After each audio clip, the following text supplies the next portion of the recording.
नमस्कार, आप देख रहे हैं न्यूज़ तक और आप जानते हैं कि सरकार ने यूपीएस की घोषणा की है। लंबे वक्त से ओल्ड पेंशन स्कीम की मांग जो है वो चली आ रही थी। उस बीच घोषणा हुई है सरकारी कर्मचारियों के लिए यूनिफाइड पेंशन स्कीम की।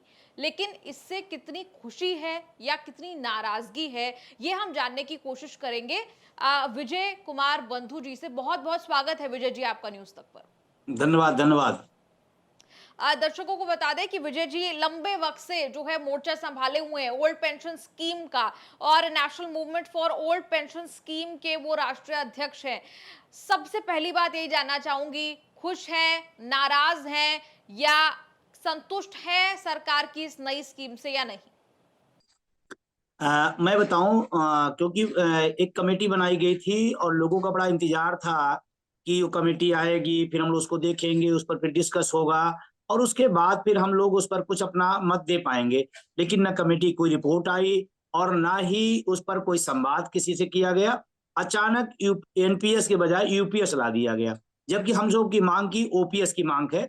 और आप तो उसकी गवाह हैं, 1 अक्टूबर की जब 2023 में दिल्ली के रामलीला मैदान में रैली हुई, जी। भारत नहीं पूरी ट्रेड यूनियन के इतिहास का सबसे बड़ी रैली थी। हम सबको बड़ी उम्मीदें थी प्रधानमंत्री जी से कि ओपीएस लागू करेंगे। और मैं आपको बताऊं, यूपीएस लागू होने से तो लोगों के अंदर ये चर्चा हो रही है कि आसमान से उतरे और खजूर पर लटके, ये स्थिति हो गई। ना हम आसमान पे हैं ना धरती पे हैं, ना हम एनपीएस में रह गए ना ओपीएस में आ पाए। तो जो एनपीएस का कर्मचारी है, जिसको मैं नेतृत्व करता हूं पूरे देश का, कन्याकुमारी से कश्मीर तक, एक भी एनपीएस कर्मचारी इस यूपीएस से खुश नहीं है, एक भी। मैंने कल रेलवे के तमाम साथियों के साथ मीटिंग भी किया हमने, कि हमने हमको बताएं आप क्या खुश हैं या नहीं है। आदमी जी। यूपीएस के पक्ष में नहीं आया, एक भी नहीं खुश है। बल्कि यहां तक लोग नाराज हैं कि ये तो एनपीएस से भी खराब कर दी गई है। जी। जी, कैसे? अगर आप कहें, आपने कहा कि आपने कर्मचारियों से बात की, आप लंबे वक़्त से ओल्ड पेंशन स्कीम 2004 के बाद की बात है। ओल्ड पेंशन स्कीम का आप लगातार कह रहे हैं कि उसे बहाल उसको कर देना चाहिए। आप कह रहे हैं खजूर में लटका वाली बात क्यों कह रहे हैं? अगर आप उसे समझाइएगा। इसलिए कह रहे हैं कि एनपीएस की जो व्यवस्था थी वो किसी तरह से न्याय संगत नहीं थी, और इसीलिए इतना बड़ा आंदोलन और इतना बड़ा विरोध उसका हो रहा था। फिर सरकार ने अभी यूपीएस पे चर्चा कर दिया। यूपीएस क्या है मैं बताऊं, एनपीएस का एक नया नाम दे दिया गया है और उसमें कोई बदलाव नहीं है। एनएसडीएल काम करेगा, पीएफआरडीए बिल के अकॉर्डिंग सारी चीजें चलेंगी। हमारा 10% कटेगा, उस 10% का एनपीएस में पैसा वापस आ जाता था, इसका तो वापस भी नहीं कर रहे हैं। उसके बदले करें 6 महीने की आपको हम इकट्ठा दे देंगे। जिस आदमी का पैसा कटा हो 12 लाख 15 लाख, और बाद में किसी व्यक्ति की सैलरी 1 लाख है, तो 6 महीने के 6 लाख आप दे देंगे, 15 लाख रुपए उसको आप रख लेंगे। तो ये न्याय संगत नहीं। हमारी फुल पेंशन हुआ करती थी ओपीएस में 20 साल में, आपने उसका ड्यूरेशन बढ़ा दिया 25 साल। अब 25 साल जिसकी सर्विस होगी वो फुल पेंशन में आएगा, अन्यथा नहीं आएगा। तीसरी जो चीज है कि आपने कहा कि हम इसमें व्यवस्था करेंगे कि एक न्यूनतम पेंशन आ जाएगी। ठीक है, आपने कोशिश किया न्यूनतम पेंशन की, लेकिन जो 10 साल की सर्विस होगी उसको 10 साल आपने निश्चित किया, और जिसकी 24 साल 11 महीने होगी तो फुल पेंशन 1 महीने रह गया उसका, उसको नहीं आप देंगे। तीसरी जो समस्या है ये अर्धसैनिक बलों की, अर्धसैनिक बलों की जो लेंथ ऑफ सर्विस होती है 20 साल होती है। इसका मतलब इस व्यवस्था से अर्धसैनिक बल हमेशा हमेशा लेके बाहर हो गया, क्योंकि उसकी 25 साल होनी नहीं है, और होनी नहीं तो मिलनी नहीं।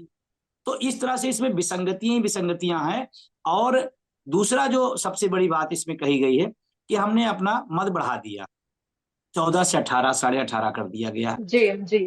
अब हम ये कह रहे हैं कि आप, एक मैं आंकड़ा दे रहा हूं, हो सकता मैं उस पर बहुत ना हूं, लेकिन मैं आपके लिए, सबके लिए, मीडिया के लिए, क्योंकि जानना जरूरी, आज तक एक जी। बड़ा चैनल, उस पर चीजें जानी चाहिए।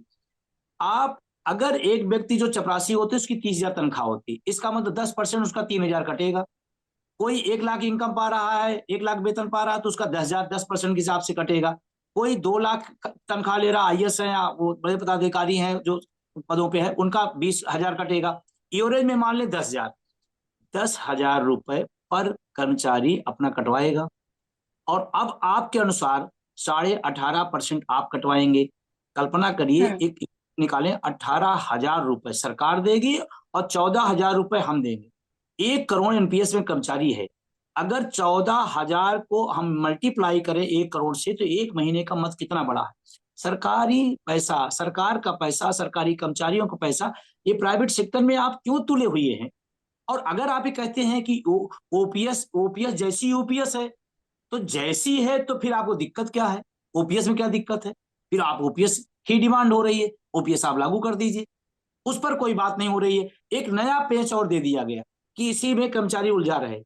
20 साल से जिस योजना की बड़ी बड़ी बातें, बड़ी बड़ी तारीफें, बड़ी बड़ी चीजें कही गई हैं, अचानक वो खराब हो गई और यूपीएस ला दिया। 5 महीने, 6 महीने, साल भर बाद में आप इसको भी बदल देंगे, तो वो जो 20 साल, 45 साल कर्मचारी काम करेगा, उसका भविष्य क्या होगा। वो कहाँ झूलता रहेगा, किधर झूलता रहेगा, ये सवाल है।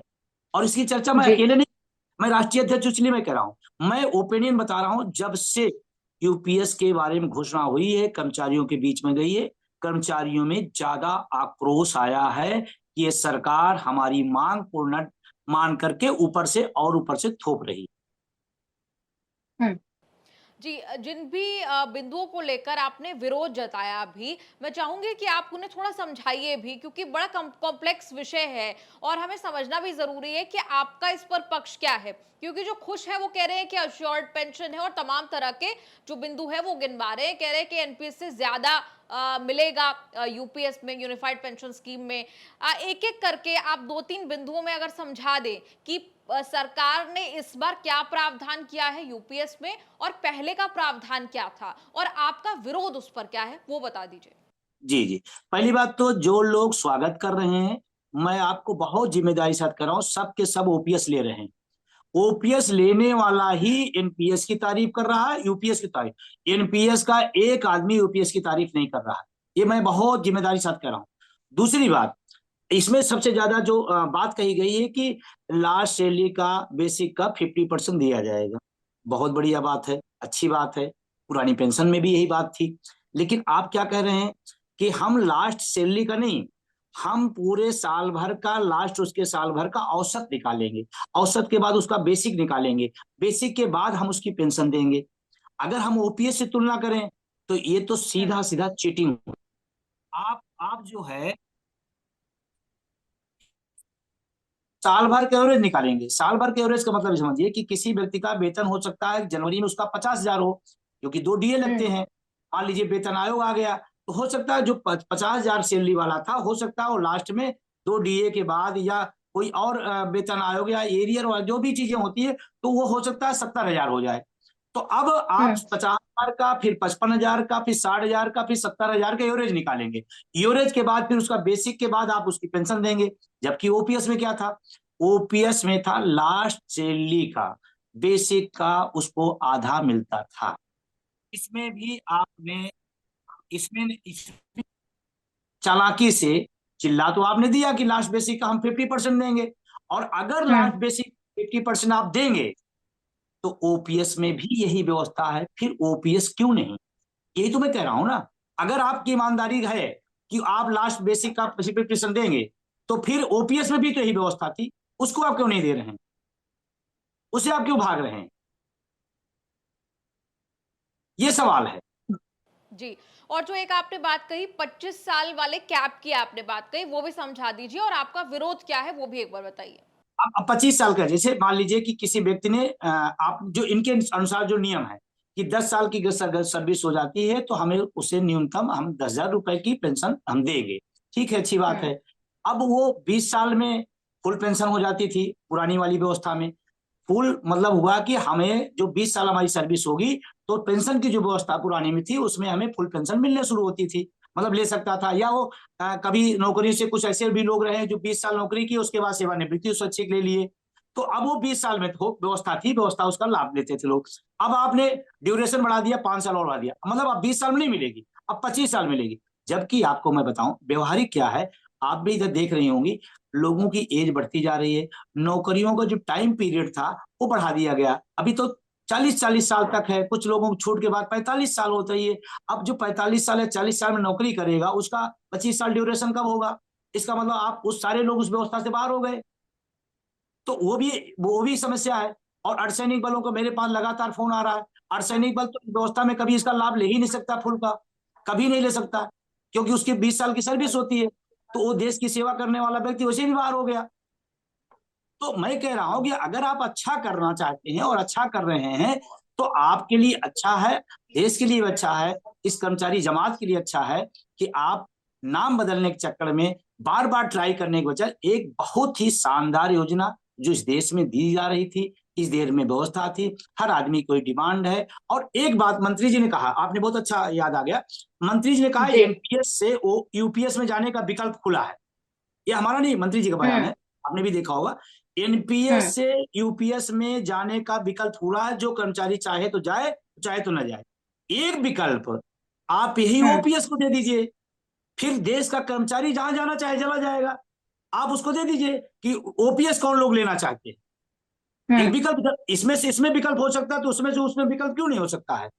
तो आप विकल्प दीजिए, और आपको ना कमेटी बनाना पड़ेगा, ना विशेषज्ञ बैठाना पड़ेगा, ना तमाम तरह की माथा चपच्ची करना पड़ेगा। एक चपरासी इस देश का वो भी विकल्प ओपीएस भरेगा, उतना उसको ज्ञान है जितना देश के अर्थशास्त्री को ज्ञान है, क्योंकि अपना हित हर आदमी को ज्ञान होता है। जी। जी अच्छा, आपने क्योंकि मंत्री जी का जिक्र किया तो एक अश्विनी वैष्णव ने एक बात और कही। उन्होंने कहा कि कमिटी का जिक्र किया है, आप बताइएगा कि क्या उसकी जानकारी आपको है, थी, क्या आपसे संपर्क कोई किया गया या नहीं किया गया? उन्होंने कहा कि प्रधानमंत्री नरेंद्र मोदी ने पेंशन से जुड़े मामलों पर डॉक्टर सोमनाथन, जो कि उस वक्त फाइनेंस सेक्रेटरी थे, उनके नेतृत्व में कमेटी बनाई थी। देश भर के लेबर संगठनों से बातचीत करके और दुनिया के और देशों में मौजूद सिस्टम को समझने के बाद कमेटी ने यूनिफाइड पेंशन स्कीम की सिफारिश की, जिसे सरकार ने मंजूर कर लिया और अब वो हमारे सामने है। अब आप बताइए कि क्या संगठनों से राय ली गई है या फिर आपके संगठन से कोई राय ली गई थी इस पर?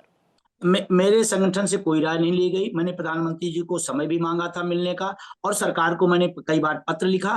दुर्भाग्य सिर्फ हमारे से नहीं, जो एनपीएस से पीड़ित हैं, जो संगठन एनएमओपीएस से बड़ा संगठन कन्याकुमारी से कश्मीर तक आपने देखा होगा, और पूरी लड़ाई एनएमओपीएस के बैनर तले पूरे देश में चल रही है। एक भी संगठन से, एक भी व्यक्ति से जो एनपीएस से पीड़ित लोग जिनको लड़ाई लड़ रहे हैं, कोई संवाद नहीं किया गया, कोई संवाद। कुछ लोग सेटअप थे, वो पहले से भी एनपीएस की तारीफ कर रहे थे, उन्हीं लोगों से संवाद हुआ। मैं तो ऑन रिकॉर्ड आपसे कह रहा हूं, इतना बड़ा चैनल है देश का, मैं उसके सामने कह रहा हूं, किसी एनपीएस के संगठन कर्मचारियों से कोई संवाद नहीं हुआ है।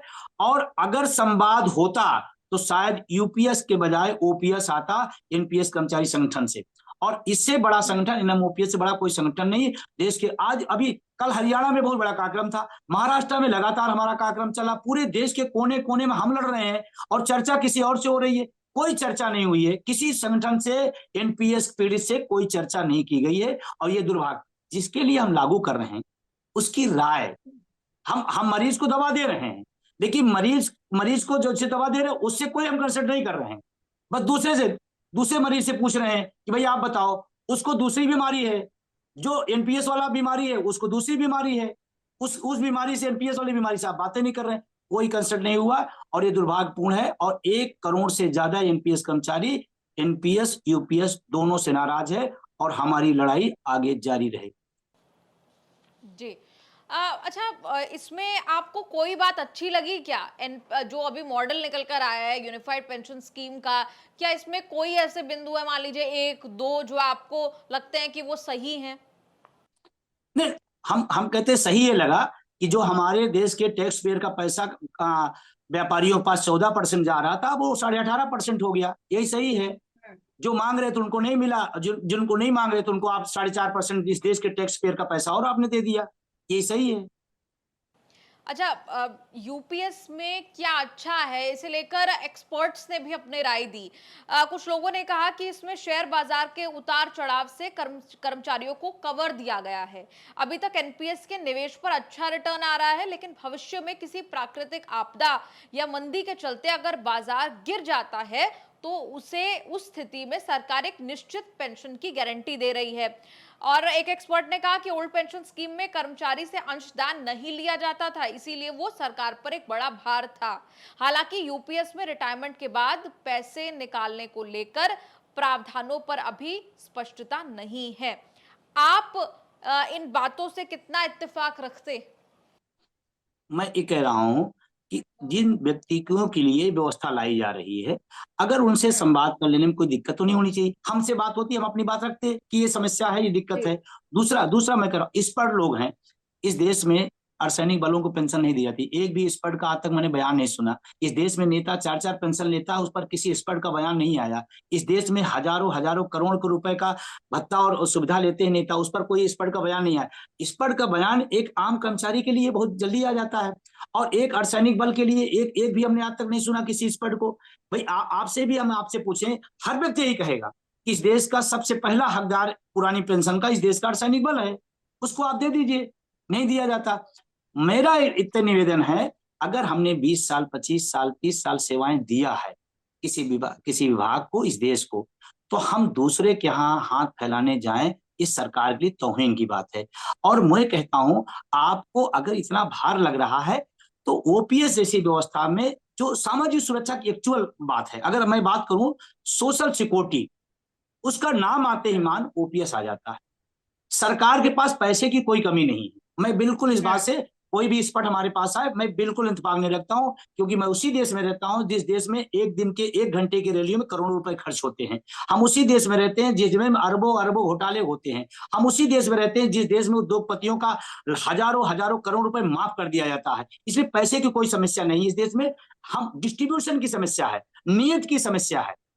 अच्छा ये बताएं आप, अगर पैसे की समस्या है तो एक एक व्यक्ति 4-4 पेंशन कैसे ले सकता है? और अगर राष्ट्रभक्ति बहुत ज्यादा है तो सबसे पहले नेता लोग अपनी पेंशन छोड़ दे। एक नेता अपनी पेंशन नहीं छोड़ा है।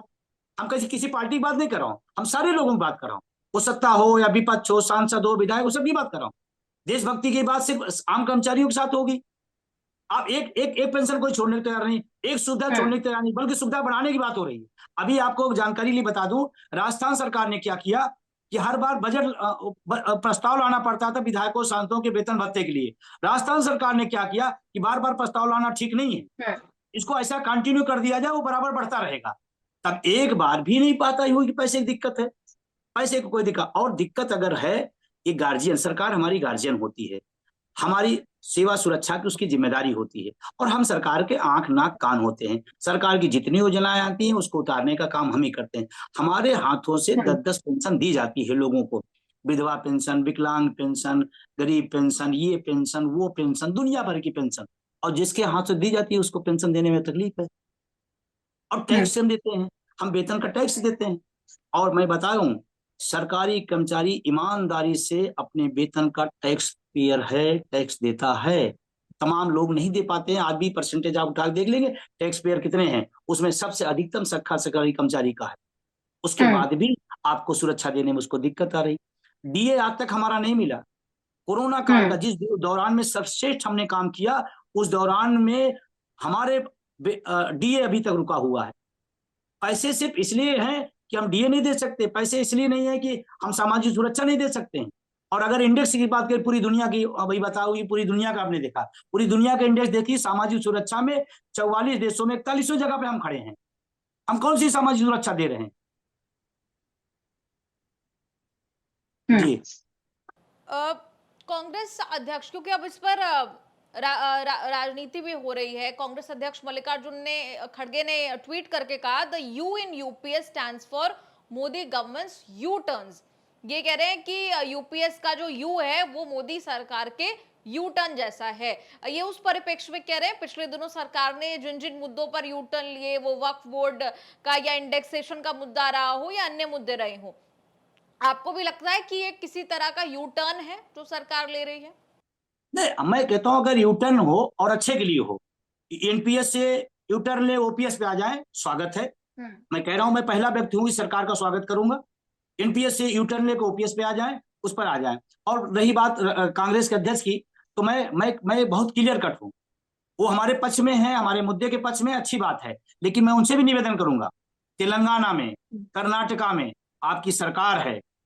आप जब डिबेट में, आप जब बयान में पुरानी पेंशन की तरफदारी करते हैं, तो देश का पढ़ा लिखा नौजवान कहता है तेलंगाना में, कर्नाटका में अभी तक पुरानी पेंशन क्यों नहीं लागू की गई? ये भी सवाल है मेरा, खड़गे जी से सवाल है मेरा।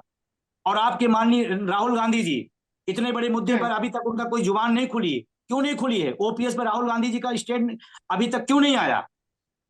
आप तमाम सारे मुद्दों बोलते रहते हैं, देश के लाखों करोड़ों कर्मचारियों के मुद्दे पर आप शांत हैं, क्यों शांत हैं? मेरा विषय सत्ता और विपक्ष नहीं है, लेकिन अगर सत्ता गलत करेगी तो मैं बताऊंगा, विपक्ष जनता की आवाज नहीं बनेगी तो भी मैं बताऊंगा, क्योंकि हमारा मकसद हमारी पुरानी पेंशन है। ये दें वो मेरा विषय नहीं है, मुझे चाहिए पुरानी पेंशन। जी।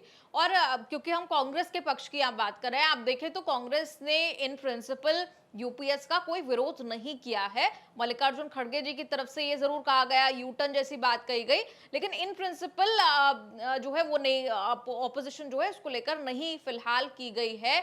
संजय सिंह आम आदमी पार्टी के, उन्होंने जरूर अपना एक पक्ष जो है इस पर रखा है।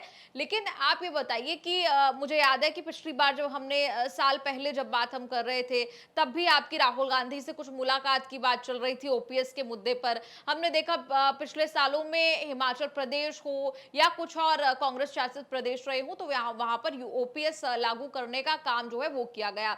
अब क्योंकि आप अब राहुल गांधी नेता प्रतिपक्ष भी हैं, सीधे सीधे अगर आप उन्हें कुछ कहना चाहें इस मुद्दे पर, क्योंकि अब सरकार ले आई है ये स्कीम जिसका नाम है यूनिफाइड पेंशन स्कीम, क्या समर्थन की मांग आप करेंगे कांग्रेस पार्टी से कि वो आपकी तरफ समर्थन करे आपका?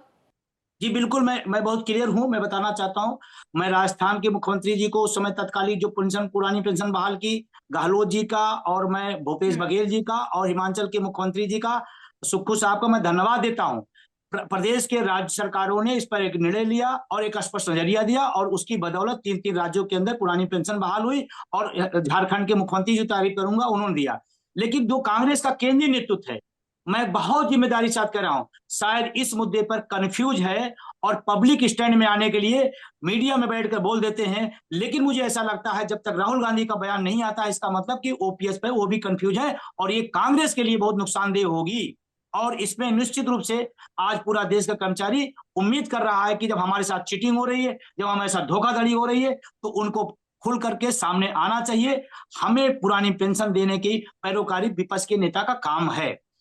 विपक्ष के नेता काम है जनता की आवाज को बुलंद करना, और अभी तक फिलहाल ओपीएस पर राहुल गांधी जी का कोई बयान ना दुर्भाग्यपूर्ण है।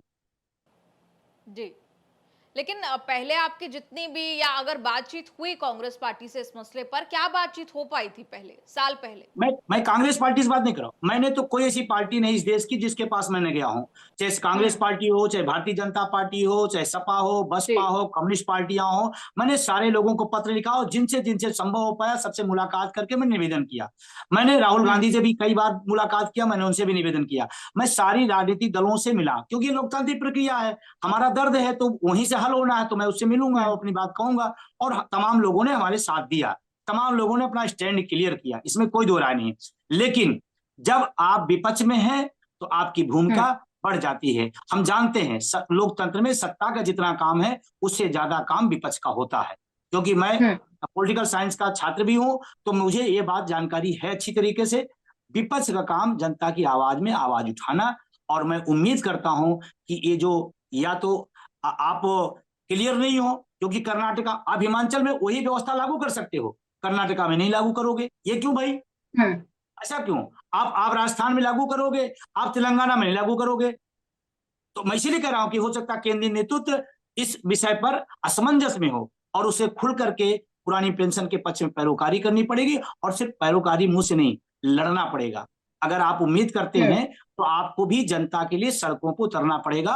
और ये देश का जो 1 करोड़ कर्मचारी एनपीएस का है, मैं आपको बताना चाहता हूँ, ये कोई छोटा मोटा नहीं है, ये लेमैन नहीं है, पढ़ा लिखा है, और एक एक के पीछे 10-10 का 5-5 का परिवार है, करोड़ों लोग इसके साथ है, इस मुद्दे के साथ में। हम जब पेंशन पाते तो हम अकेले नहीं है, हमारा पूरा परिवार उसी चलता है, तो पूरा परिवार हमारे साथ खड़ा होता है। आने वाले समय में इसमें तमाम सारे वो लोग भी खड़े हो रहे हैं जो रिटायर हो गए एनपीएस में, वो अपनी बच्चों की लड़ाई लड़ने के लिए हमारे साथ खड़े हो रहे हैं। तो ये लड़ाई बड़ी है, व्यापक है, और हमारा एनएमओपीएस हटेवा का बिल्कुल क्लियर कट है। हमें ना एनपीएस पसंद है ना यूपीएस पसंद है, हमारी पसंद ओपीएस है, और हम इसके लिए संघर्ष करेंगे, आगामी रणनीति बनाएंगे, और इस आंदोलन को और बड़ा और तेज करेंगे। किसी लब्बो लुआब में हम नहीं आएंगे। और जो लोग ओपीएस पाते हुए एनपीएस या यूपीएस की पैरोकारी कर रहे हैं, आज पूरे शिक्षक कर्मचारी समाज में उनकी थू थू हो रही है। और क्योंकि हम यहाँ पर विपक्षी दलों की भी बात कर रहे थे, हमने 2024 का लोकसभा चुनाव सबने देखा कि बीजेपी जो है वो अकेले अपने दम पर सरकार जो है वो नहीं बना पाई। अपूर्ण बहुमत जिसे कहते हैं, पूरे नंबर सरकार के जो है सहायता लेनी पड़ी बाकी सहयोगी दलों की।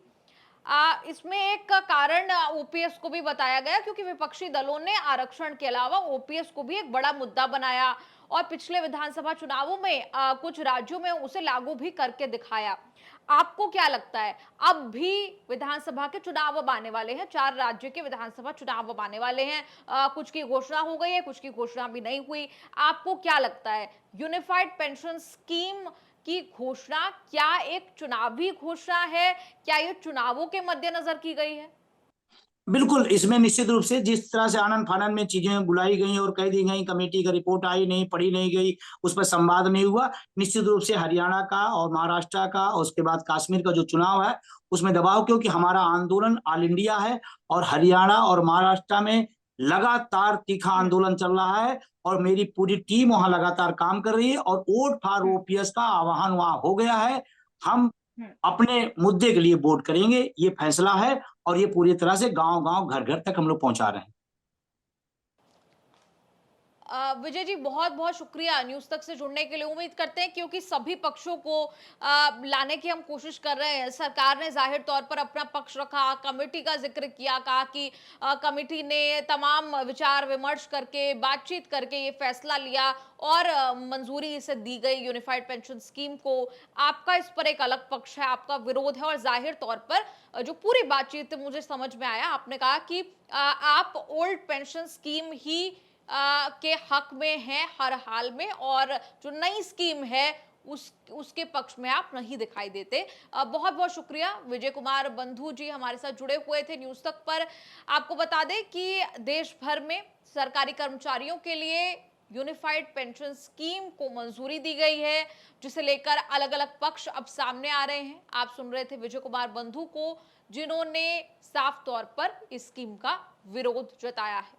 आपका इस पर क्या कहना है? क्या आपको ये स्कीम समझ में आती है या नहीं आती, या फिर आप ओल्ड पेंशन स्कीम आपको अच्छी लगती है? जब हम ओपीएस वर्सेस एनपीएस और अब यूपीएस की बात करते हैं, सबसे बेहतर स्कीम आपको कौन सी लग रही है? कई लोगों का जाहिर तौर पर कहना है कि एनपीएस से भी अच्छे पेंशन जो है वो मिलने वाली है यूपीएस में। आप अपनी राय जरूर कमेंट्स में लिखकर बताएं और देखते रहिए न्यूज़ तक।